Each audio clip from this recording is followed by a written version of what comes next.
So how do you avoid the very real danger of feature clutter, where you've put 100 buttons on a TV remote when really they just needed like 4? I'm going to show you 7 ways right now.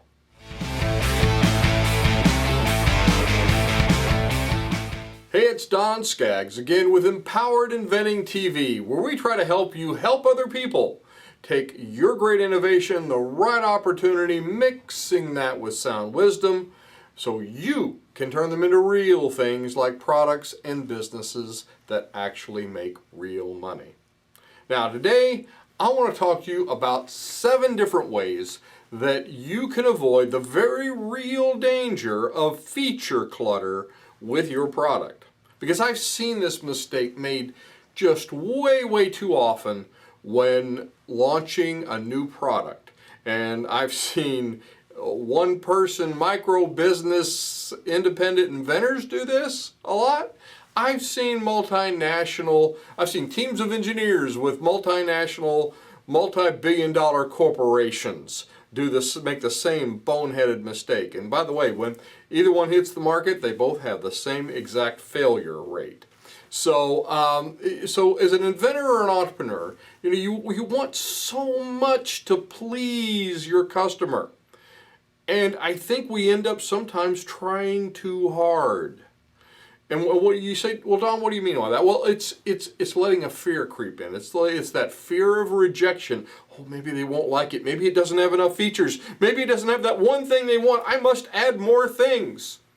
And that's what we do. We let the fear of rejection take the driver's seat and take over. And that's what's called feature creep or feature clutter, where you keep adding those other features. Sometimes inventors and entrepreneurs, and especially the engineer-related ones, if you're kind of geared more towards engineering and you like to tinker and you like to build stuff, you might fall into this trap where you'll feel like, and you'll even tell yourself this, you'll say, well, it's not perfect yet. It needs just a little more shaving over here, and we just need to add one more little thing, and oh yeah, I thought of something yet last night, and we've got to add that. We can't stop the presses. We got to fix this. But we can't let anybody see it like it is right now. We got to add this more stuff. And we let that fear take the driver's seat. That fear of it's not perfect yet. And we keep wanting to add just one more feature, and you wind up with 100 buttons on the TV remote that most people don't want, and just, they don't want to use a remote like that. So, to be honest, if we were really honest with ourselves when we're doing this feature creep thing, when we're saying, oh, it's just not perfect yet. Oh, I need to work on it just a little more. Oh, I really don't want to leave Tinkerville here, because Tinkerville is a comfortable place.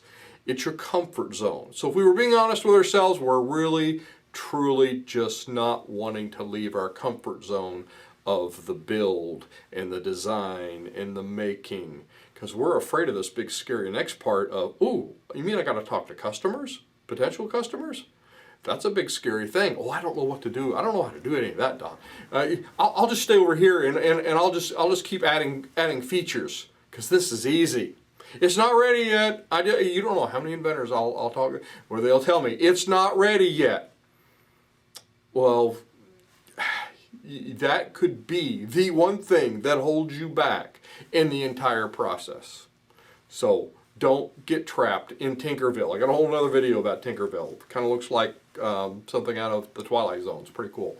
So check it out. Anyway, in all of this though, there's one thing that you must understand.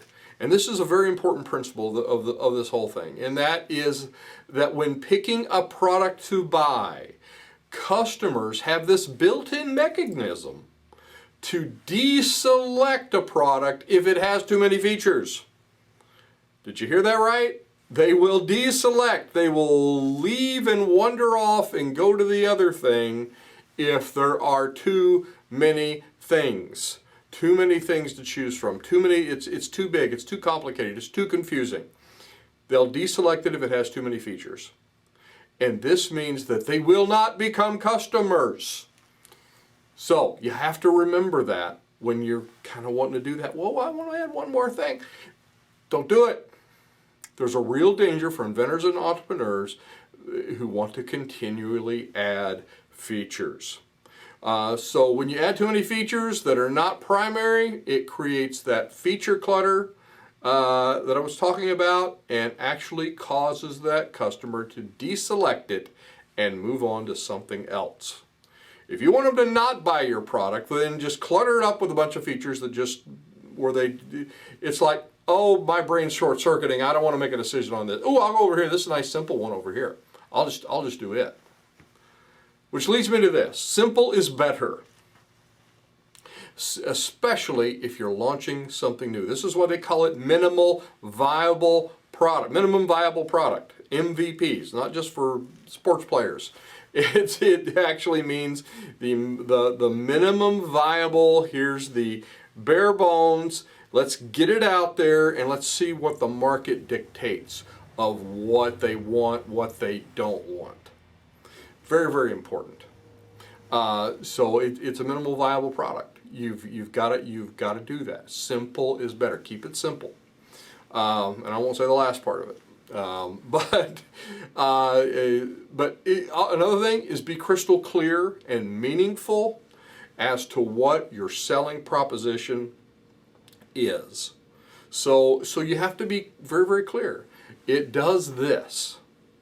Keep it simple. They can focus on one thing. If you say, oh, it does this, this, this, this, this, and this over here, they forgot about number 1, 2, and 3, and now they're confused, and now they're like, no, I don't want to play anymore. I'll just go over here and get this one that does this one thing.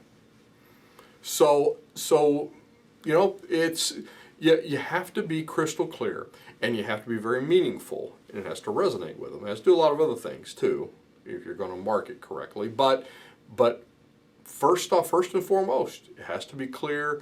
Your selling proposition has to be very, very, very clear and very meaningful. Another thing is, if you have to pick a feature, you say, Don, I've already got 27 features on here. You're going to have to decide who's going to live and who's going to die. You're going to have to say, okay, you're going to have to pick this feature. Choose the one that resonates with the customer the most. This may require some actual contact with customers. Oh no, you mean I have to talk to you? Yes, you have to talk to people. Talk to people. And by the way, this leads me to my last thing. Talking to customers will actually drive what other features you might add later, if any. But you need that input first. That's why it's a minimum viable product in the beginning. If you can focus on one thing and drive it home, it may be that one thing that actually makes the sale. It's crystal clear, you've got your message across, it's that one thing that they really, really want. They don't care about this other stuff. They might care later, you might do it later, but you got to capture that market first, and you've got to hone in on what that one thing is. And you just have to overcome the fear of, I'm not giving the customer enough. It's not good enough yet. And that's usually letting some internal fear drive that. So my question to you, answer in the comments if you'd like, is what's your fear? What fear is holding you back to leave the town of Tinkerville, as I've said in other videos, and get out there into the marketplace? And quit adding all those extra features just to be adding features and staying in your comfort zone. And by the way, some customers, they're just not going to be interested. They're not going to care about that one thing, and that's okay. You're going to have to give yourself permission to say, no, that's all right. Everyone is not going to want to buy one. And I'll hear this from inventors a lot, is that, hold on, everybody's going to want to buy this. Not everyone in the world. No, that's fallacy. So you must overcome this fear. You got to leave Tinkerville behind you, and you've got to make a real sales and marketing launch.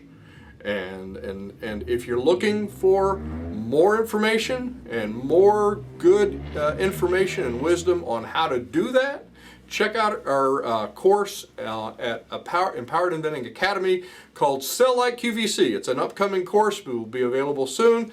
That's at empoweredinventing.com. You can sign up today.